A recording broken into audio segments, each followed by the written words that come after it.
ভুলেও আল্লাহর প্রতি বিশ্বাস এবং তাওয়াক্কুল হারাবেন না। ভুল হয়ে গেলে কখনো হতাশ হবেন না। হতাশা শয়তানের পক্ষ থেকে আসে। কখনো হতাশ হবেন না। দেন ওযু করে জায়নামাজে দাঁড়িয়ে 2 রাকাত নামাজ পড়ে আল্লাহকে বলবেন, আল্লাহ আমার ভুল হয়ে গেছে, আমাকে মাফ করে দাও। কোন স্ত্রী বাপের বাড়ি থেকে খারাপ হয়ে আসে না, মানুষ তাকে খারাপ বানায়। মনে রাখবেন, যখন একজন মেয়ে বিয়ে করার পরে স্বামীর বাড়িতে চলে আসে, তখন তার বদনাম বেড়ে যায়, তার কাজে ভুল ধরা বেড়ে যায়, তার খুঁত ধরা বেড়ে যায়, মানুষের কাছে বদনাম ছড়ায়, যার কারণে আস্তে আস্তে করে সে ধৈর্যহারা হয়ে খারাপ হয়ে যায়। তাকবীর তাকবীর লিল হাব্বিল ওয়াসওয়াসাইন ওয়াদাবুল আনিকারিম ওয়ানিরু। যখন আপনি মারা যাবেন, দুনিয়া থেকে বিদায় নেবেন, মানুষজন কেউ বলবে না আজকে বৃষ্টির দিন দাফন করিস না, কেউ বলবে না যে তারা 2টা দিন রাখ, কেউ বলবে না।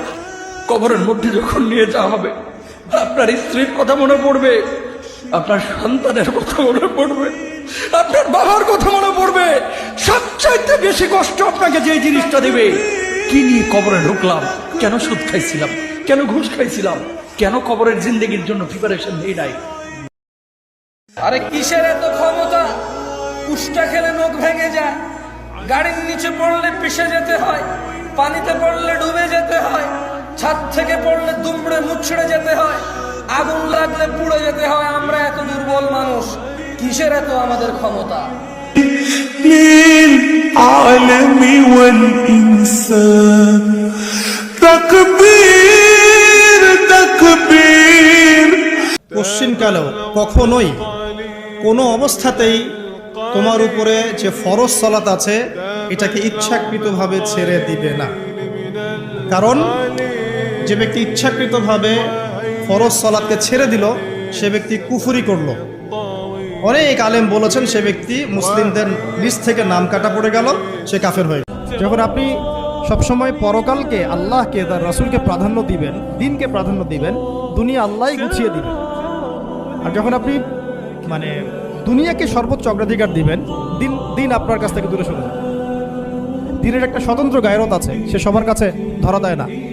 যে তাকে মূল্যায়ন করে তার কাছেই দিন আসে, যে তাকে মূল্যায়ন করে না তার কাছে দিন আসে না।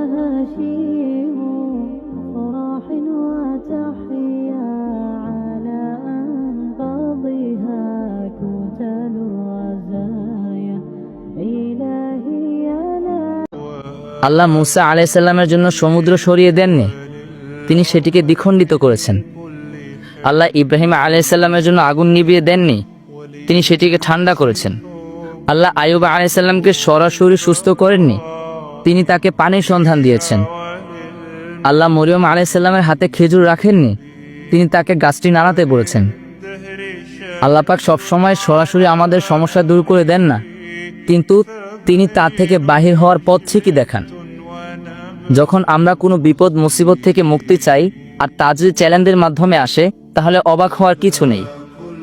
শান্ত মনে সেই চ্যালেঞ্জের মোকাবেলা করতে হয় এবং মনে রাখতে হয় সময় সবসময় এক থাকে না, সময় বদলায়। কারণ দিন শেষে আল্লাহ পাক সবকিছু ঠিক করে দিবেন।